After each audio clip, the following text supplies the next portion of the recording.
How often have you heard the phrase, young people these days are so, followed by some negative attribute like lazy, entitled, or whatever the most recent complaint is? Even back in the year 1330, Kenko Yoshida wrote, "Today's young people show off their knowledge and try to use words that are different from others. How poorly educated they are." I'm Generation X, but I didn't come here to say young people these days are so in the same way that Kenko Yoshida did. In fact, quite the opposite.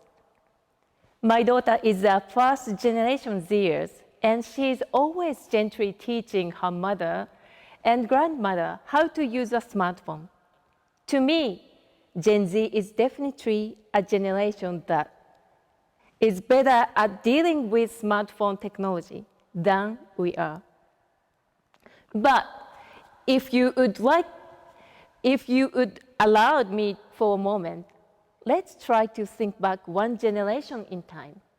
Imagine if you didn't have Wi-Fi or 4G or 5G in your daily life. When I was your age, we didn't have it. But to the people of the time, the X meant that we were the new cutting-edge generation in front of the curve. Yes, we were new. So, in reference to the fact that you Generation Zers are known as digital natives, I would like to share with you today my own experiences with technology as a representative of Generation X. The earliest television I can remember were black and white. But by the time I was in elementary school, they had changed to color. Telephones had already changed from digital phone to push-button phones. There was only one phone in the living room, so naturally conversation with friends could be overheard. And I was not allowed to use the phone more than 30 minutes. Of course, there was no email either.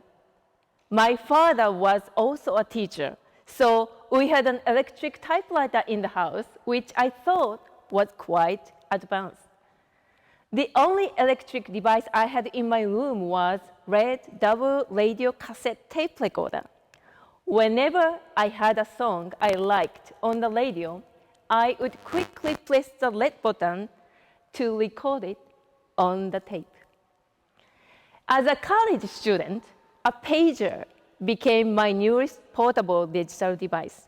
When I was having lunch with my friend in the school cafeteria, I saw someone's number on my pager, and I would run to the payphone. There was usually a line about 4 or 5 people, and I would use my telephone card to make a call. If the person was at home, I could talk to him or her, but sometimes I would just send a code to their pager. Then, all of a sudden, in my third year of college, cell phone appeared. I was even able to send short messages. Of course, messaging was not free like now.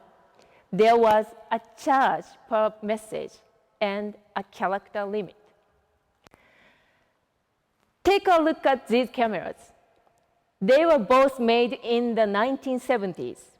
Actually, the Pentax camera on the left belonged to my father, and Mamiya on the right was purchased secondhand by my daughter last year.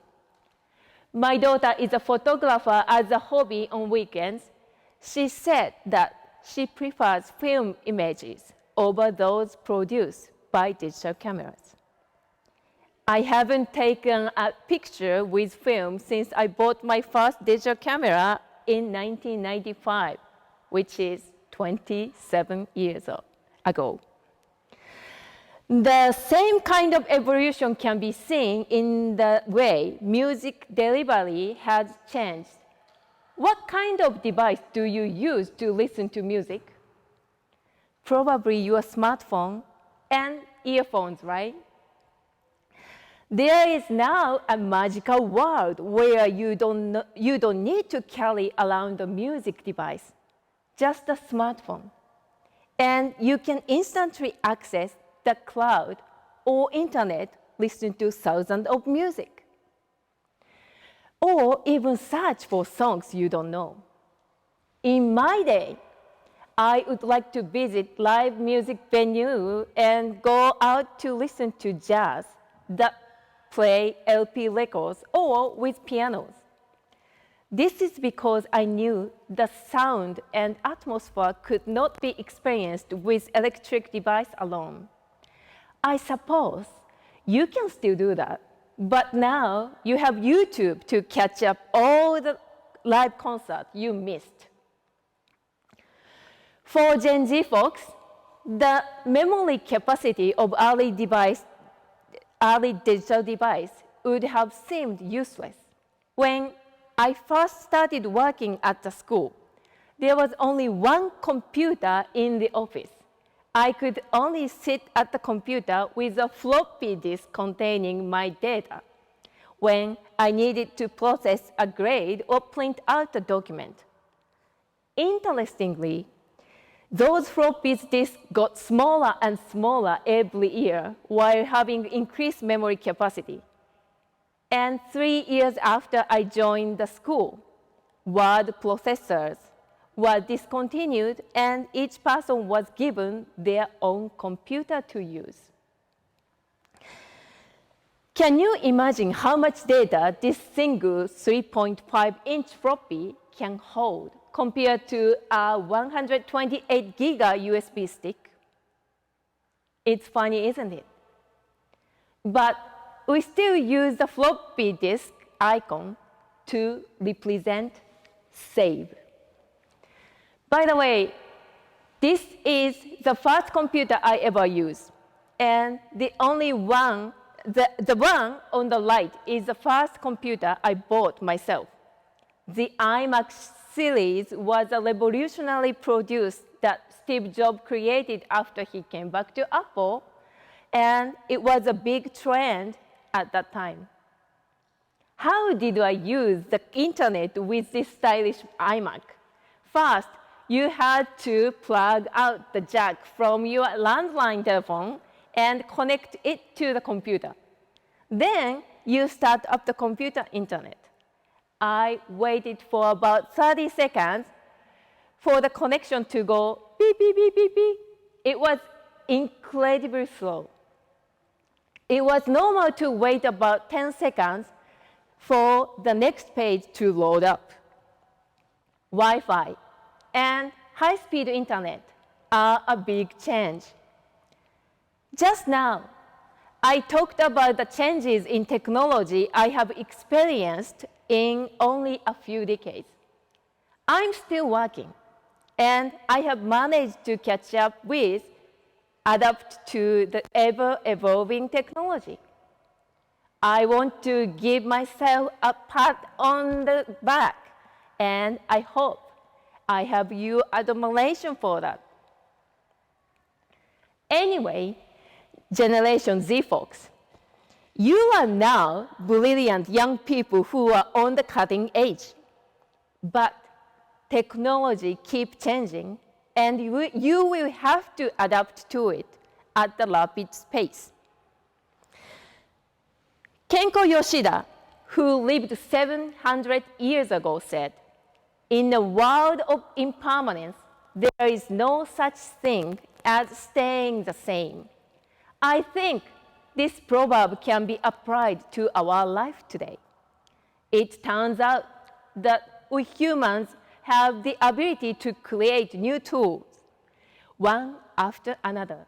But we must combine that ability with respect for all life on the planet and meet the challenges of the moment. We will always have a new way to listen to music, or a faster internet speed, or endless digital memory. But those changes will mean nothing to future generations.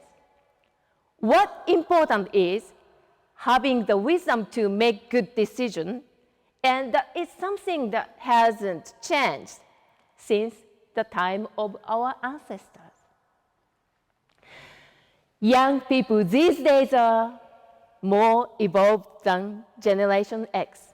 From elementary school, they are thinking about the SDGs to protect the planet. They see possibilities in space, and they embrace diversity. But remember, it's not just about being good at technology.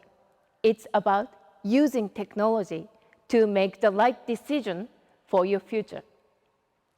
I'm sure you can do it. Thank you for your attention.